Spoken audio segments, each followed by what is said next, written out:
I have been meaning to make this video since groundwater started rising in content Manchester again.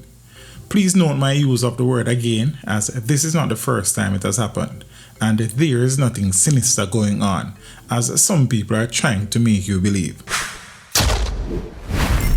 Reach them! Always make sure the message reach them! This is a natural process that occurs after a prolonged rainfall event or events which fill up underground water stores, causing water to rise to the surface, forming what is known as a groundwater mound. As mentioned earlier, this is not the first time for content, as it happened in 1977 where 2 people were killed, and again in June of 2002. This rise, however, is historic in terms of the depth and the volume of the water. For context, between September 25 and November 3rd, Jamaica's groundwater level increased by about 100 meters or 330 feet. That rise occurred as the country received heavy rainfall before and during the passage of Hurricane Melissa. And this is the reason why groundwater is rising in several areas across the island, namely in Newmarket in St. Elizabeth, Chigwell in Hanover, and Monique in St. Anne. Now, I will try to explain in the simplest way I can what is currently happening in content, where the water has risen roughly 300 feet from the normal level there.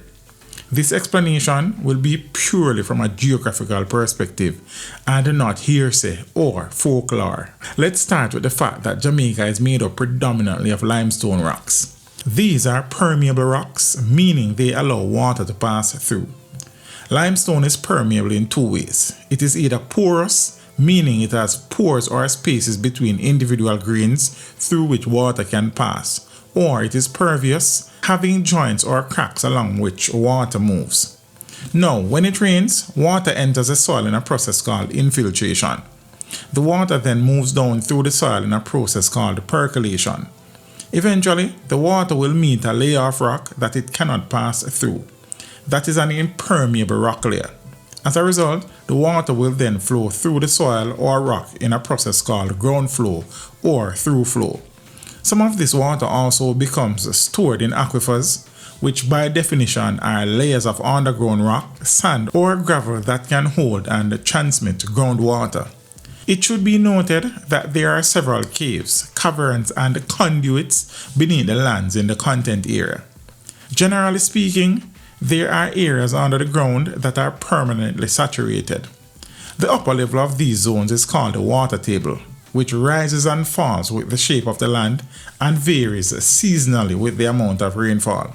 So in the case of content, which is a depression, meaning it is lower than the surrounding areas, the water table has now reached the surface there. Think of the area as a giant bowl where rainfall runoff from all the areas around and above flows into it and makes its way underground. It is important to note that in the case of content, the water is soaking into the ground much quicker than the rate of flow that the groundwater can accommodate. As a result, instead of flowing away, it rises. Groundwater does not flow as fast as river water, it moves much slower. Picture a giant sponge absorbing water and slowly releasing it over time. Now, if the water is hitting the sponge faster than the sponge can release it, the water will eventually rise and cover the sponge. Or say you have an underground tank and the shutoff valve is broken. So the tank is being filled at a rate faster than the water in the tank is being used. If the valve is not fixed and is left unchecked, the tank will fill up and start to overflow, eventually flooding your yard and the surrounding areas. These 2 scenarios that I just gave you is what is technically happening in content, except in the case of content, there is no shutoff valve for that underground tank. Now remember earlier when I mentioned limestone, what I did not say then is that these rocks are formed in layers. So as the water accumulates underground and starts to rise, the weight of the rock layer above, which also becomes saturated and heavier because it too is absorbing water, it will exert tremendous pressure on the water below, forcing it to rise even faster. This is why the groundwater in content is rising through sinkholes. Now, these swallow holes normally take away water from the area, But the water is now using those same sinkholes as a conduit to rise to the surface. So the sinkhole process is technically being reversed in content at the moment. So generally the sinkholes take water away from the content area. In this case, the groundwater is using those same sinkholes to come to the surface.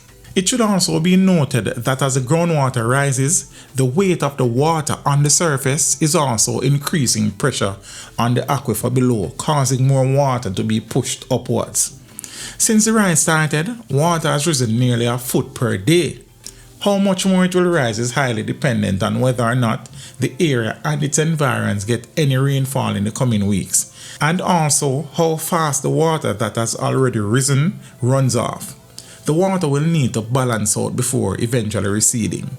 Now, as you can imagine, anything that is happening in a geographical region will invariably affect or influence conditions in other parts of that region, especially if they share similar geology. As a result, it is important to pay attention to what is happening in the Comfort Hall and Evergreen areas of the parish, where groundwater has historically risen and caused flooding. If groundwater rises in these areas as well, the runoff from these areas will flow into the content depression. This will cause the rise to continue and make the rise last even longer. If that happens, it will bring places like Porous and Harmons into the equation. And the runoff from content could spill over into these areas because the groundwater mound in content is moving southwest, the same direction it took during the 2002 flooding event that left areas in Porous and Harmons flooded. Now, activating wells for pumping in lower areas could help speed up this natural movement and reduce flooding levels over time.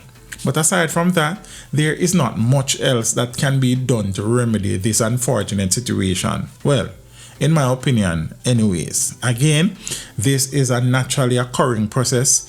It will take time to balance out itself before the water starts to recede. In these areas mentioned, the water may even rise further, especially if there's any rainfall event in the coming days or weeks. So it is very unfortunate, especially in content where a number of houses are completely submerged. That rough, but that is what is happening there. Teach them. Always make sure the message reach them.